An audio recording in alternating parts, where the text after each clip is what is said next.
Hey, hey, hey. Hey, welcome to the Sit Down. I'm your man, Rod Love, and we have with me tonight and as well as every Monday night from 6 to 6:45 on the Sit Down. Hey, Miss Wynn, how you doing? I am doing well. How are you I'm today? doing great. I'm doing great. And guess what? We have the illustrious Doc Polite with us tonight, and boy, he spoke in the brim that I won't. Doc, how you doing this Yay. evening? Hey, I'm living. Can't complain.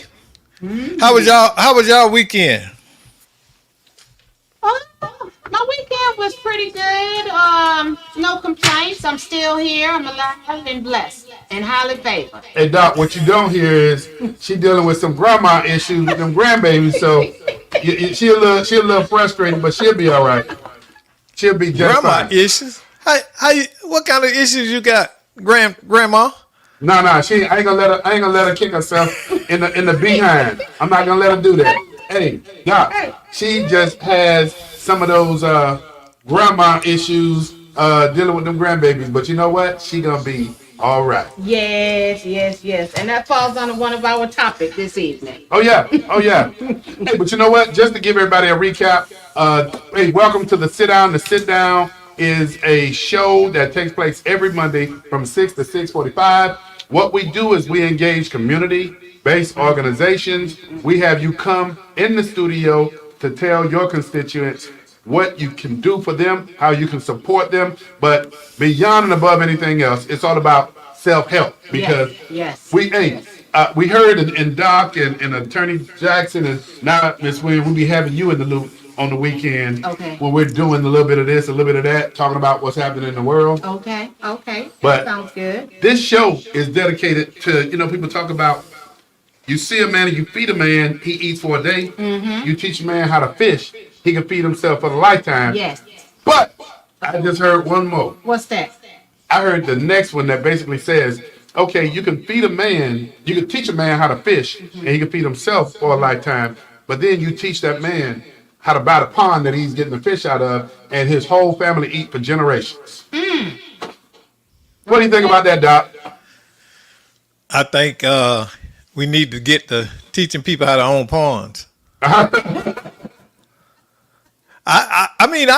agree because one of the things that we have to remember is that we did not get a head start like others, and so we sometimes kick ourselves or say we're not able to do things, but we got to remember in reality we did have that setback or that delay in us getting opportunities to thrive. And even when we did, the undercurrent in this country sought to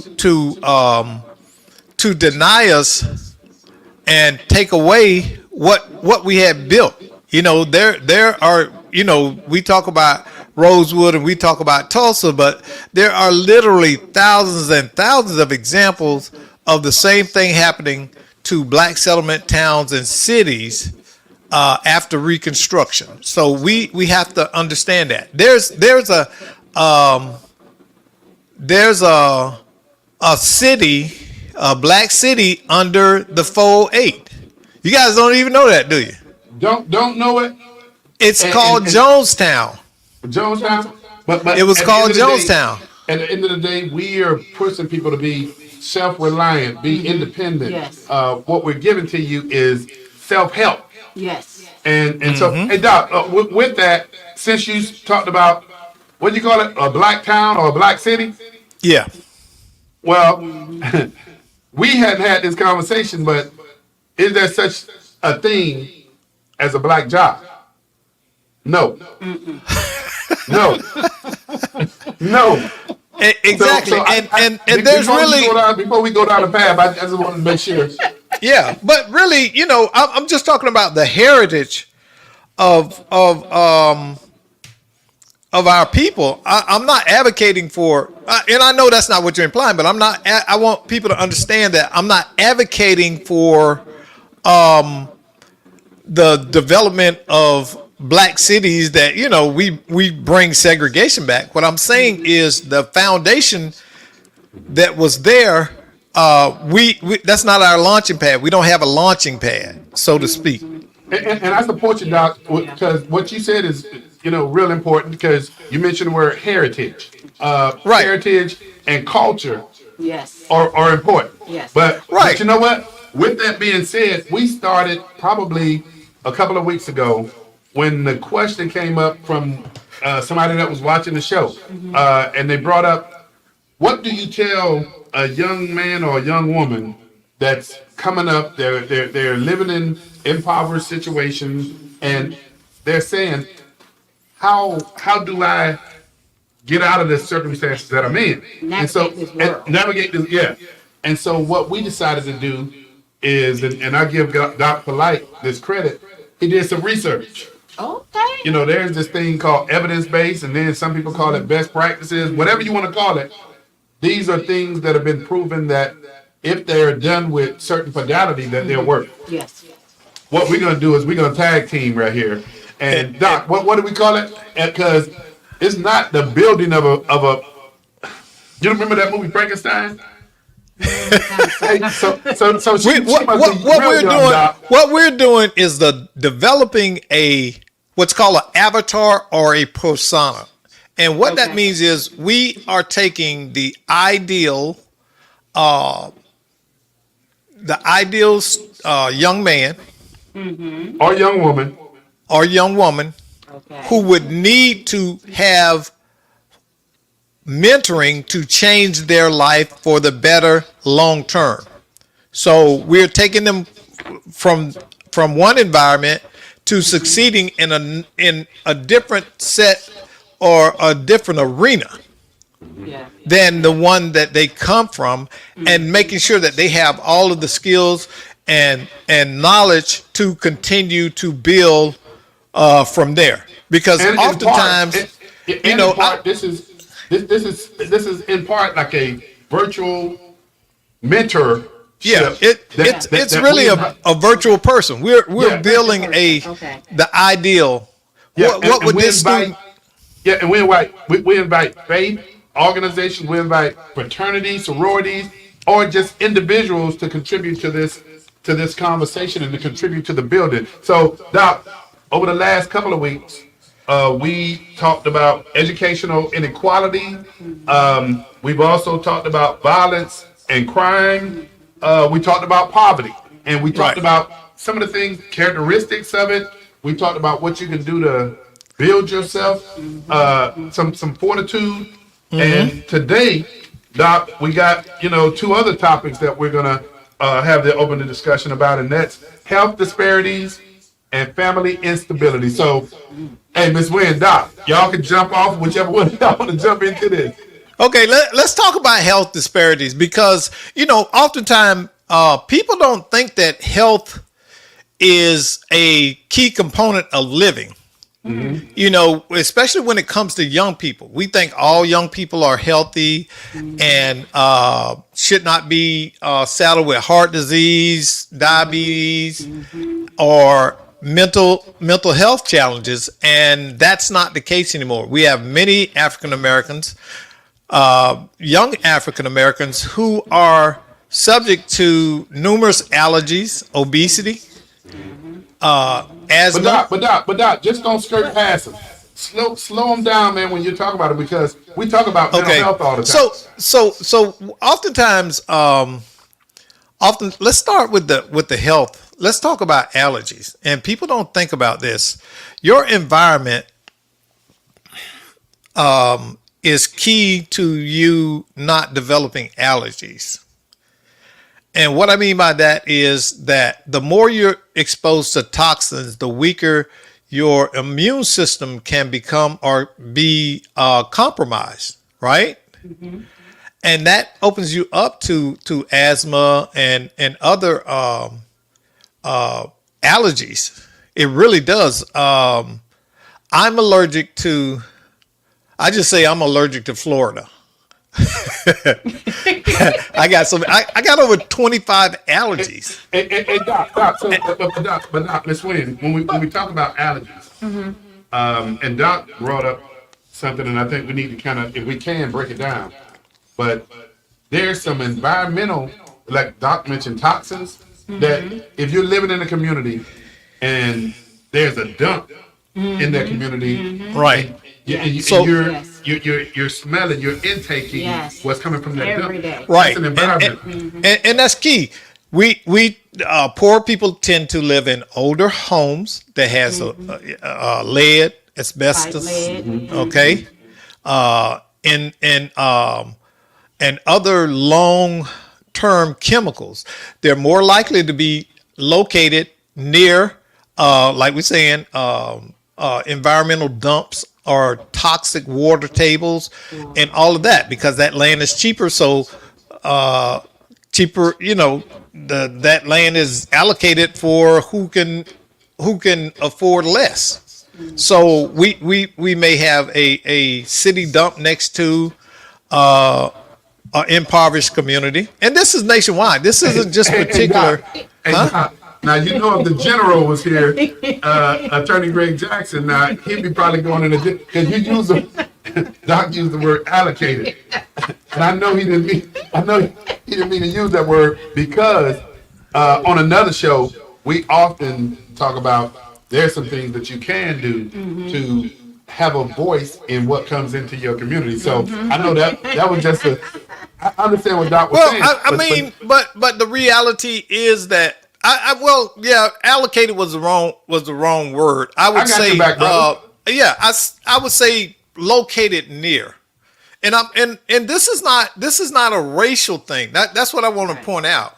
It's a thing about economics, because those dumps get that land cheaper near communities who often lack the ability to protest or the means to protest and redirect that somewhere else.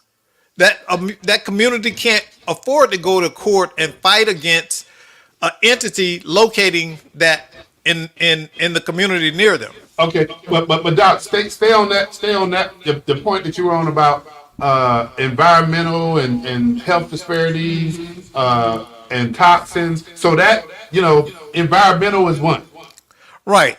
And we have to understand that that's very powerful. We have the school, we have schools that are located sometimes near contaminated sources or downwind or in proximity to. We've got cities where the entire water system is compromised. I'm going to jump in on another side besides the environment. I'm going to the obesity and health problems. And I think a lot of that has to do also with your family history. That's very important to understand your family history, because my dad, his mom had diabetes. My dad had diabetes. So now I'm checking myself to make sure I don't have it. And then I'm telling my kid, you need to check also. So we kind of know some of that family history. And being conscious of understanding eating and dietary habits, stuff that we take for granted. But do you think that's part? Go ahead, Doc. Do you think that diabetes is a disease or behavior? Both. Because to me, when I think of that, I think of my grandmother and her mom, and the way that they were the cooking, the cooking of all of this fat food, and it has to do with a lot of food of what you eat. But back then, eating those neck bones and all of that. And so that's choice. That's choice, and that's why it's behavioral. But see, I respectfully disagree with okay, my buddy. That ain't gonna change the fact that it's behavioral because you disagree with it. But listen, okay, this is okay. Type 1. Okay, now what you want to eat? Yeah. Okay. Yeah. So I listened to what he had to say. Type And 1. He Listen. respectfully said that ain't gonna change the fact that it's behavior. But on top of the fact that you can have a behavior that leads to diabetes, which is in fact, look it up in the dictionary, a disease. So based on your behavior, you can prevent having this disease become part of your life. Yeah. Yeah. So, Well, Okay, you catch so it so early. so if the behavior controls it, it's not a disease. A disease is something that's beyond your control. hey, to our sit down audience, let me just tell you, I love Doc like a brother, and even when he's wrong, I still love him like a brother. Because and if there's anybody in the audience, you can look us up on Facebook. You can look us up on YouTube and watch this show. Please, we welcome your comments in there. But if you have a certain type of behavior that leads to obesity, and that behavior that behavior is an assortment of different things. It can be an eating disorder, as well as a health disorder, to where you're not but getting up Rod, and I'm saying, see what he does. yeah. But listen, I'm making a distinction because what we've done in this country is we've created escape avenues for responsibility in many of the situations we deal with. We say we're born this way. I can't help it. It's hereditary. And many of the things that we're claiming as hereditary or you can't help it, you actually can. It's choice based. You know what? It is absolutely choice based. Disagree And with my again, brother. diabetes type 2 diabetes is choice based. Okay? Because you can stop and change your diet and never deal with it again. Hey, so Miss Wynn, so here's what I like So to say if diet- to my brother, if because I diet- say it's if diet behavior can change and it's a disease. So If based diet- on what my brother's saying, then why don't he stop inviting me over, talking about come on over and let's eat these oxtails and collard greens. Do you have diabetes? No, I don't, and thank God I don't, and I hope that I do not get it based on my behaviors. I had diabetes, and now I don't have diabetes. You had I'm type 2? I'm diabetes prone still because when I was full-fledged diabetes, what that did was alter the chemistry of my pancreas, which creates insulin. So now I have to monitor my intake of carbohydrates and sugars so that I don't go back into it. Hey, You understand? And that's Doc, by modifying my behavior of eating late, This part, go ahead. You know, I'm saying when you said you're not diabetic anymore, but I'm thinking on the lines of my ancestors. Yeah. All that I'm with you. But go back to the fact, because now we're debating the fact: is diabetes based on behavior or based on it being a disease? We said both. Both. And Doc said it's behavior. So it's behavior. Because okay, I hear you. anything that you I can still take, love you. anything that any illness that you can change simply by doing something different is not considered a disease. For diagnosis purposes, a doctor will classify it as such. Okay. Okay. They will classify that because that's a simple lexicon that most people are gonna believe that it fits in, but it's actually not a disease in the manner that leukemia and sickle cell and others are. Okay. See, this is choice based.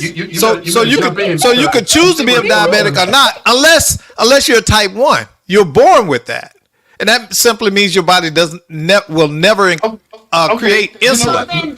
Then that brings us back to the point where it could be both. It could be both. But you know what? Even though I'm not gonna try to hurt Doc's feelings when he's wrong, I'm respectfully gonna go do the research. Hey, see how he say I'm wrong? He just declared me wrong. Can I say this? Hey, can I get this out? He just declared me wrong, and I'm declaring him wrong. Okay. I did say he was. Yeah. No. Okay. Well. Okay. What you find Based out? on fact checking. Okay. Yes, diabetes is a chronic metabolic disease that affects how your body processes food into energy. It occurs when the pancreas does not produce enough insulin, or when the body can't use the insulin it produces properly. it clearly says that it's a disease. But I also agree with Doc that it's a disease, and that it's is part for behavior too. That's for the purpose of general public understanding. For the purpose of general public understanding. Right, because sometimes you have to dumb stuff down because Americans we ain't got the smartest people in the world here. I'm being serious. Listen, on this topic. listen.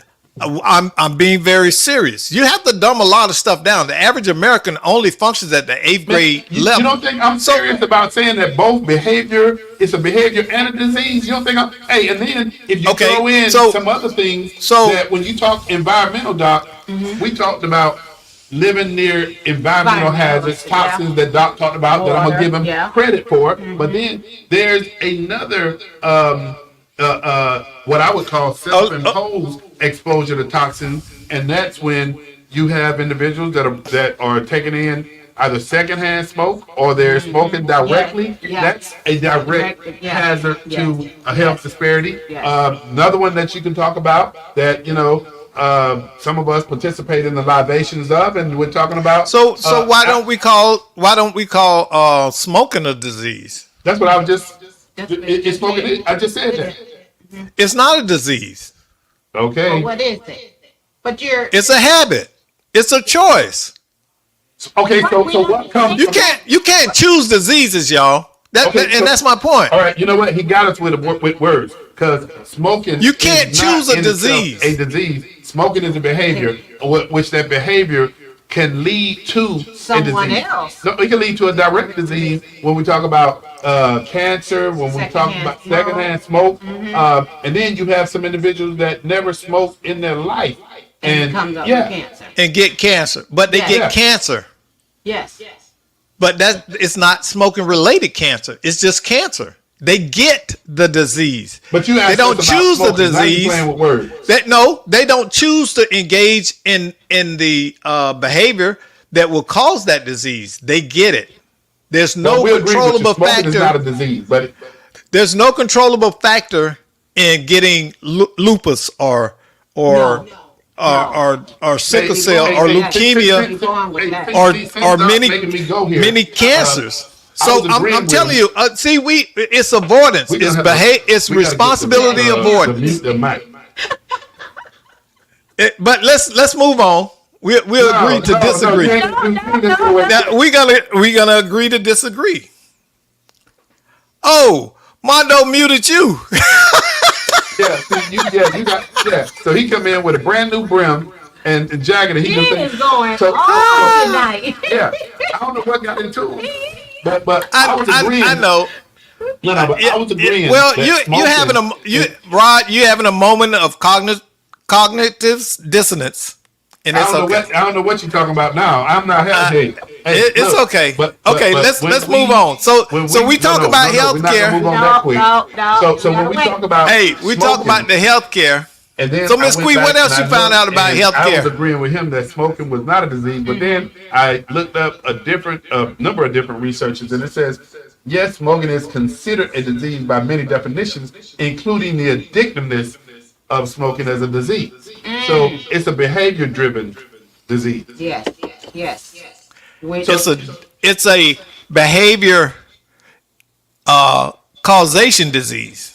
It's caused by your behavior, meaning your behavior is behavior a choice. It is a choice, but also, Doc, is when you look at behavior, and we've talked about mental health before. And you know what? This is one of the things that we've talked about on many shows, Doc, that people kind of are moving away from what mental health used to be to people, that it was a shame to go ask somebody for help. Now, it's not only highly encouraged, it's being made available, and in some instances, yes. So, Doc, mental health is, to me, at least, it's that ability to be able to vent, to have a conversation with somebody that that conversation is not going beyond that person, but that person is trained in having those conversations from a self-help standpoint. Right. Okay. So now, in regards to mental health is often based if it's not organic, meaning that there's a natural causation of that, like altered brain chemistry in the case of manic depressive and schizophrenia, or something like traumatic brain injury, then it's behavioral based, meaning that the behavior is learned, and because the behavior is learned and followed, it causes adverse effects on you, impacting your ability, your abilities and your quality of life. So being in an environment, certain environments are traumatic. You know, we always talk about ACEs, right? We talk about ACEs, but the biological basis of ACEs is often not discussed. And do you know the biological underlying reasons for ACEs? For people dealing with that, because it alters a child's brain chemistry and body chemistry as they develop. That trauma impacts them. One of the things that I will do and that I won't do is one in particular, because I'm not trained in the areas of law. I won't even get into that discussion. Mental health, I'll defer to Doc because he has way more experience than me. Yes. So with that being said, there's nothing that I can say to rebut any of that. No, I'm not saying it to rebuttal. No. What I'm saying is, I don't go and venture myself in the areas that I don't have the expertise. That's why we just sitting up there listening and standing out. Yeah. Okay. And so you talked about mental health. We talked about diseases. Miss Wynn, I mean, I know we've been taking up all the time here, but what's your thoughts? I mean, because when we talk about health disparities, we've talked about environmental, we've talked about obesity, we've talked about, and Doc, I'm going to defer to Doc because Doc talked about mental health. I can't talk about that because I don't have the skill set. Correct. But with all that being said, and we talked about environmental factors as well, one of the other ones that we did talk about is, unfortunately, in impoverished communities, you have food deserts. And people say, what is a food desert? Food desert being a community that doesn't have a Publix or Winn-Dixie based in that community. Yeah. Therefore, that community is based on habits, based on accessibility, based on budget. A lot of times, they're going to the fast food restaurants. Yeah. So, I mean, what's your thoughts? And fast food is not good. Yes. And you know, I when you say food and poverty, I remember living with my grandmother, and there used to be a fruit truck, a vegetable truck, fresh fruit, vegetables that used to come in the neighborhood. And now you have to go outside the neighborhood just to get the fresh fruits and vegetables. So you can go up to the truck and say, hey, I want some carrots and green beans and all of this right off the truck. And now everything is almost like frozen. You don't get that freshness of the vegetables anymore. The fast, when you say frozen, yeah, you can put some green beans in the microwave in this plastic bag, and a lot of people consider that fresh vegetables. Yeah, fresh vegetables. Yeah. So, and not only that, with also the food pantries around here, they're low stock on food for those areas. There's a demand, but the one thing I will say about the food pantries, they've been generous. You see quite a few of them that have grown and in different partnerships. I mean, the one that we all know about, and Miss Wynn, you familiar with, Second Harvest Food Bank. Second Harvest, excellent organization. Yes. They often have in fresh fruit. Yeah, I'm talking about a lot of their service population. They get access to that fresh fruit, poultry, and dairy and things like that. It's not a lot of junk food, believe it or not. A lot of people don't know that. But I've volunteered over there for numerous years, and I love Second Harvest. I love the organization. What about the farmers markets that rotate in Yeah. downtowns of Yeah. downtown city of Yeah. Orlando, downtown city of Apopka. Doc, where you're at, do they have a farmers market over there?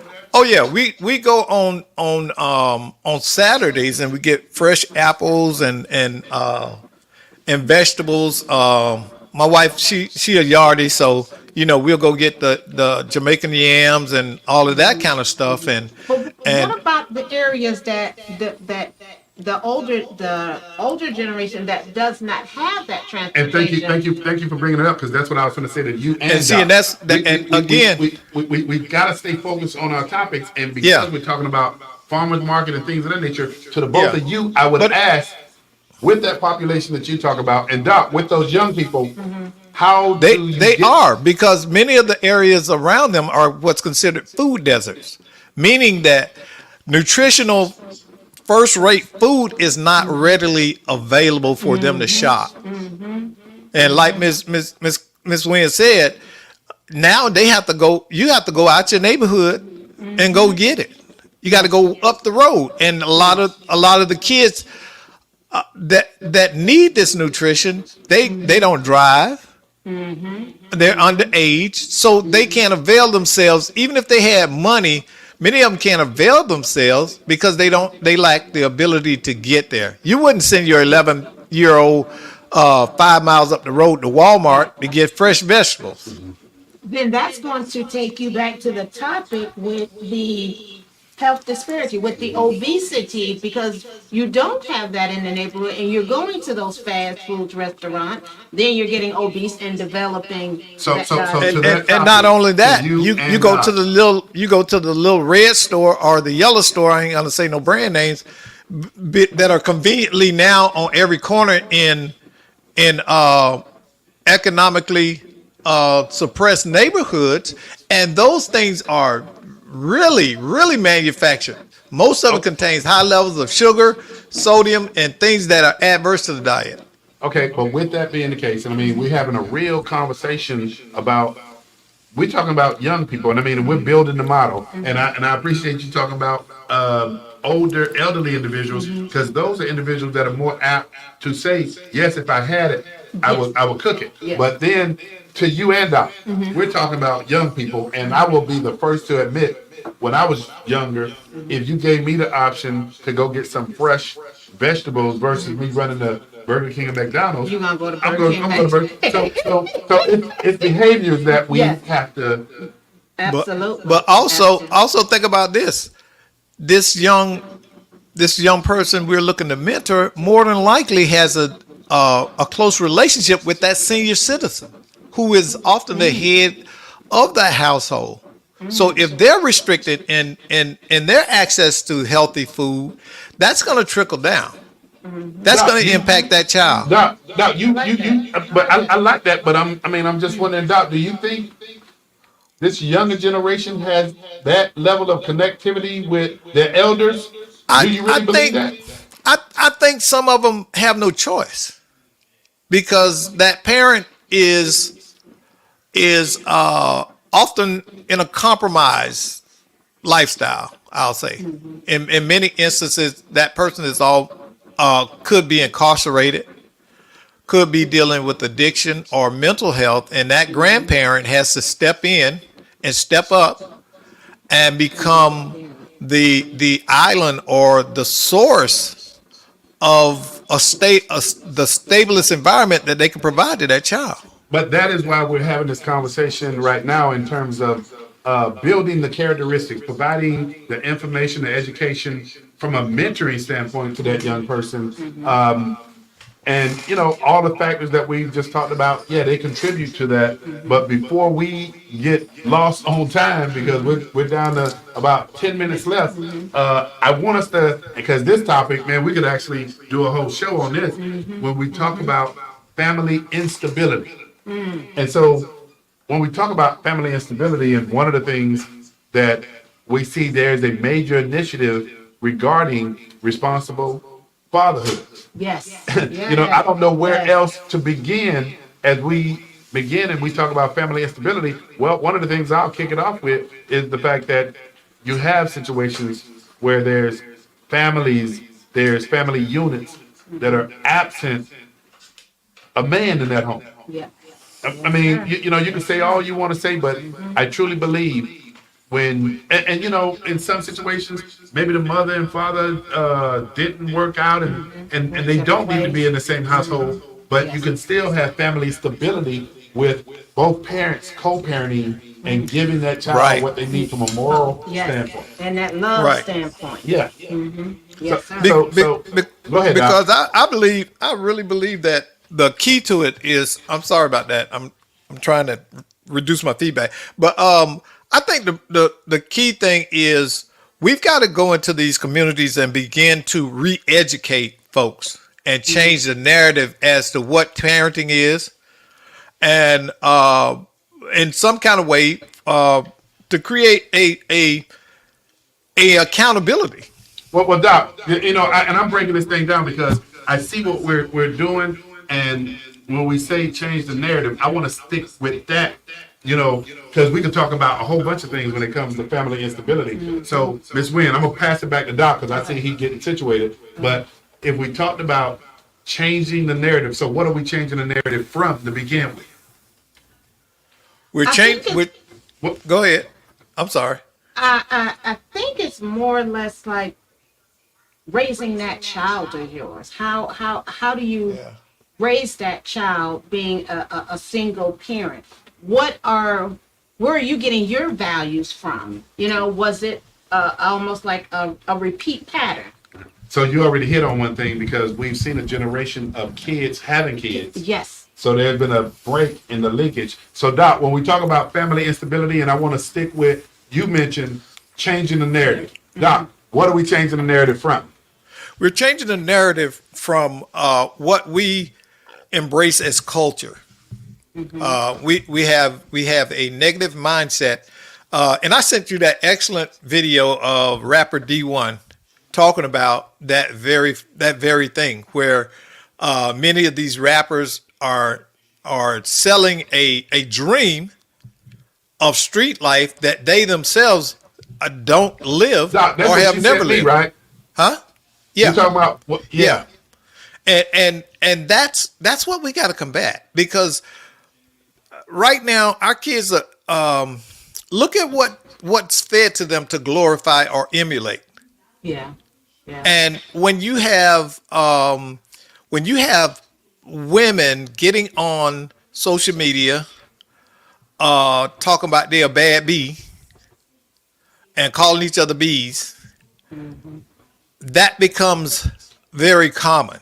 That becomes very common, but then again, and I want us to be real succinct. You know, I want to kind of keep passing the baton, but Doc hit it on the head when we talk about changing the narrative. Changing the narrative. See, I could have just let it slide and say, okay, what should the narrative be? But I wanted us to go further down the creek to what are we changing it from? And Doc just hit it right on the head. We're changing it from some of the absurdities that are taking place, that it's all right for a young lady or a young man or an old man or older woman to go out there and act a fool and think that these children It's should okay. emulate Yeah. that behavior. Yeah. So, Ms. Wynn, what?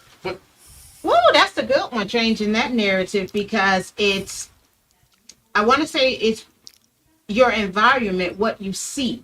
And it's like, how do we get the parents to change the narrative?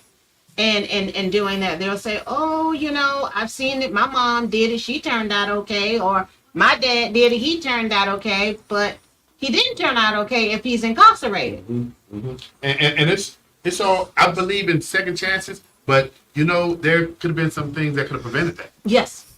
Okay, but let me ask y'all this: how many other